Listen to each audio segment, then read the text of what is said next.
Hello students, तो welcome to the physio dose. आज मैं कुछ नया लेकर आई हूँ, कुछ अलग। जो अब तक की वीडियोस आपने देखी होगी उससे थोड़ा सा डिफरेंट है। तो शुरू करते हैं हम आज के फिजियो डोज से एनाटॉमी लेक्चर। तो आज का एनाटॉमी का टॉपिक है हमारा रिप्रोडक्टिव सिस्टम से मैं स्टार्ट कर रही हूँ। कोशिश करूंगी कि आगे और लेक्चर्स कंटिन्यू रहे और आपको जल्दी जल्दी वीडियोस अवेलेबल हो। तो हम शुरू करेंगे रिस्पिरेटरी सिस्टम में। सबसे पहले हम देखेंगे थोरैक्स रीजन। थोरैक्स रीजन हमारा बनता है दो चीज़ों से, स्टर्नम एंड वर्टिब्रा। ओके, अब स्टर्नम और वर्टिब्रा के आसपास होती है रिब्स, ठीक है, जो कि आप ये डायग्राम में देख रहे हैं, जो कि मैं आगे और अच्छे से एक्सप्लेन करती हूँ। तो सबसे पहले हम देख लेते हैं इंट्रो। अब हमारा थोरैक्स रीजन है। थोरैक्स रीजन आप समझ सकते हैं हमारा इतना पार्ट होता है। ओके, यहाँ से स्टार्ट होता है और इतना पार्ट होता है। अब थोरैक्स रीजन में इन्वॉल्व क्या क्या होता है, सबसे पहले बोन्स की बात करेंगे। तो बोन्स में हम देखेंगे वर्टिब्रा, स्टर्नम और ये आसपास के रिब्स, जो पूरा स्ट्रक्चर एक हमारा रिबकेज, पूरा थोरैक्स रिबकेज के साथ में वर्टिब्रा और स्टर्नम मिलके एक थोरैक्स रीजन बनाता है।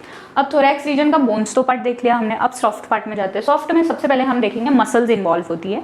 तो आप इमेजिन करिए कि अगर एक थोरैक्स रीजन है तो आगे के पार्ट और पीछे के पार्ट में दोनों तरफ इन्वॉल्व है। तो मसल कौन से इन्वॉल्व होगी, हमारी अपर लिम्ब की, आगे की और पीछे की, दोनों तरफ की, थोरैक्स रीजन के। ओके, तो सबसे पहले आप इमेजिन करिए आगे की तरफ हमारा ये फ्रंट पोर्शन। तो फ्रंट पोर्शन में कैसे होगा, अगर हम स्टार्ट करें रिब से, तो रिब के बाहर सबसे पहली चीज हम देखेंगे इंटरकोस्टल मसल्स, ठीक है। तो ये हमारे रिब्स है। रिब्स के बीच में जो आप देख रहे हैं दैट इज इंटरकोस्टल मसल्स, जो कि अंदर की तरफ है, अंदर की लेयर में। ये और अच्छे से समझेंगे हम आगे, पहले नाम याद कर लीजिए।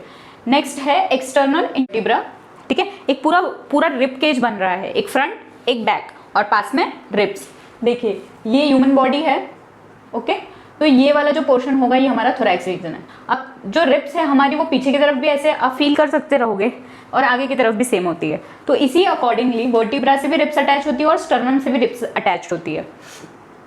अब ये तो हो गई अटैचमेंट। अब देखेंगे इसके साथ में मसल्स कौन सी अटैच है। तो अगर हम बोन्स की बात करें तो बोन्स में ये तीन आ गए, vertebra, sternum and ribs. Okay, अब हम मसल्स की बात करेंगे। तो सबसे पहले मसल्स याद रखना, रिब्स के जो बीच का पार्ट है, जो ये ब्लैकिश पार्ट है, ये है हमारा internal intercostal membrane. Okay, next is external intercostal membrane. अब आप इमेजिन करिए ये मेरा हाथ जो है ये रिब है। अब ये दो रिब्स के बीच में जो स्पेस है, यहाँ पे अंदर की तरफ एक मसल होगी और एक बाहर की तरफ मसल होगी। जो बाहर की तरफ आप रेड वाला मार्कर देख रहे हैं दैट इज एक्सटर्नल, बाहर की तरफ है, आप देख सकते हैं, बट ब्लू वाला मेरी तरफ है इसलिए उसे इंटरनल कहा जाता है। ओके, ये डिफरेंस होता है, ये अच्छे से याद रखिए। नेक्स्ट हम देखेंगे इसमें मसल और कौन सी इन्वॉल्व होती है। अब हम बोन से थोड़ा बाहर के पार्ट में आएंगे।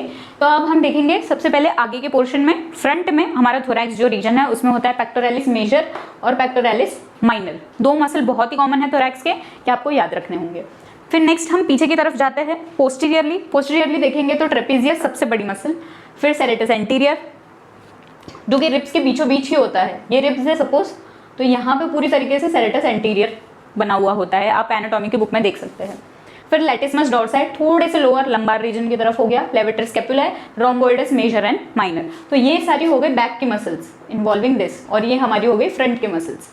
तो ये हम मसल्स हमने ऊपर के देख लिए। अब हमारा थोरैक्स रीजन थोड़ा सा और नीचे तक होता है, ठीक है, जहाँ पे एब्डोमेन भी आता है, डायफ्राम होता है जहाँ पे। तो वहाँ पर हमारा कॉन्ट्रैक्शन और रिलैक्सेशन, जैसे कि हम ब्रीथ कर रहे हैं तो ब्रीथिंग में हमारा स्टमक जो है वो भी अंदर बाहर कर रहा है, तो वो वहाँ पे भी मसल्स का कॉन्ट्रैक्शन होगा, तो वो मसल्स भी इन्वॉल्व होती है, जहाँ पे होती है rectus abdominis and external oblique muscles. अब नेक्स्ट हम देखेंगे कि यहाँ पे मसल हो गया, बोन हो गया। अब यहाँ पे कोई रीजन ऐसा होगा जहाँ पे नर्व भी सप्लाई करती होगी। तो नर्व सप्लाई करने के लिए आपको कुछ ज़्यादा याद रखने की जरूरत नहीं, आपको इंटरकोस्टल वर्ड याद रहा होगा, मैंने बहुत बार ले लिया अब तक की वीडियो में। तो उसी तरीके से नर्व सप्लाई भी इंटरकोस्टल नर्व का ही है। ओके, यहाँ तक आई होप आप सभी को क्लियर होगा।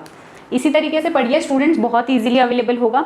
आप जैसे डेली की एक्टिविटीज़ में एक्सरसाइज वगैरह करते टाइम जो ब्रीद इन ब्रीद आउट करते हैं, तब आपको ज़्यादा अच्छी तरीके से समझ आएगा, क्योंकि आप वो टाइम पे ज़्यादा मसल्स को यूज़ करते हैं। ब्रीदिंग के मसल्स और कौन सी है और हम एक्स्ट्रा कौन सी यूज़ करते हैं, ये देखेंगे हम नेक्स्ट वीडियो में। तब तक हम आगे बढ़ते हैं इसी वीडियो में। तो अब हम देखेंगे एक्शन। अब ये जो रीजन है हमारा किस तरीके से यूज़ होगा। तो सबसे पहले इसकी 3 एक्शंस होती है, बेसिकली हम फंक्शंस भी बोल सकते हैं। तो सबसे पहली चीज़, अब ये जो दो रिब्स अटैच्ड है, तो जाहिर सी बात है, अगर जैसे कि आपने देखा जब मैं इंटरकोस्टल मसल्स भी बता रही थी, तो ये जो मार्कर्स थे वो ओवरलैप हो रहे थे, गिरने के चांस हो रहे थे। उसी तरीके से हमारा जो रिब्स होता है, जब हम ब्रीथ करते हैं तो ये एक दूसरे से ऐसे ओवरलैप होने के चांसेस होते हैं, तो इसके बीच में हमारी इंटरकोस्टल मसल होती है, ठीक है। तो ये प्रिवेंट क्या करता है, एक दूसरे को टकराने से। उसी का फर्स्ट एक्शन होता है प्रिवेंट इंटरकोस्टल स्पेस, ओके। ये बीच में गैप मेंटेन करने के लिए यूज में आता है। सेकेंड हम देखेंगे external intercostal elevate the ribs. अब हमारी लिप्स एलिवेट हो रही है। एलिवेट कब होगी, जब हम इंस्पिरेशन करेंगे, एयर फुल अंदर भर गई है, तो जाहिर सी बात है वो मसल्स जो है वो आगे की तरफ खिंचाव करेगी। वो खिंचाव जो होगा वो कौन करेगा, external intercostal muscle, okay. Next is internal intercostal जो होगा उसका क्या काम होगा, डिप्रेस करना। एलिवेट तो हो गया, अब वापस रिटर्न आना।